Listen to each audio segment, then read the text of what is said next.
ସମସ୍ତେ କୁଆଡ଼େ ଯାଉଛନ୍ତି। ହାय ଏଭ୍ରିୱାନ୍, ଜୟ ଜଗନ୍ନାଥ, ରାଧେ ରାଧେ। ଯେମିତିକି ମୁଁ ପ୍ରିଭିୟସ୍ ବ୍ଲଗ୍ରେ କହିଥିଲି, ଆମ ଘରେ ବହୁତ ବଡ଼ ଦୁଃଖର ଦିନ ଚାଲିଛି। ମୁଁ ଏ କଥା କାହିଁକି କହିଛି, ଏଇ ଭିଡ଼ିଓଟା କଣ୍ଟିନ୍ୟୁ କରନ୍ତୁ, ଲାଷ୍ଟ ଯାଏ ଜାଣିପାରିବେ। ଚାଲନ୍ତୁ ଦେଖିବା। ଆମ ଘରେ ତ ଆଜି ବହୁତ ଲୋକ ଥିଲେ, ସେମାନେ ସବୁ କ'ଣ କରୁଛନ୍ତି ଦେଖିବା।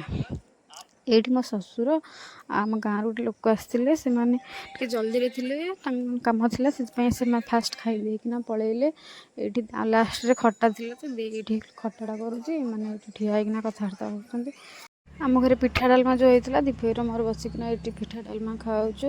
ତାପରେ ଖାଇବା ରେଡ଼ି ହେଇଗଲା, ଲଞ୍ଚ ଆୱାର ଥିଲା ତ ସମସ୍ତେ ବସିକିନା ଏଠି ଲଞ୍ଚ କରୁଛନ୍ତି। ଭାତ, ଡାଲମା, ଭଜା, ପାମ୍ପଡ଼, ଖଟା ଏମିତି ବହୁତ ସାରା ହେଇଥିଲା। ସମସ୍ତେ ବସିକିନା ଖାଉଛନ୍ତି।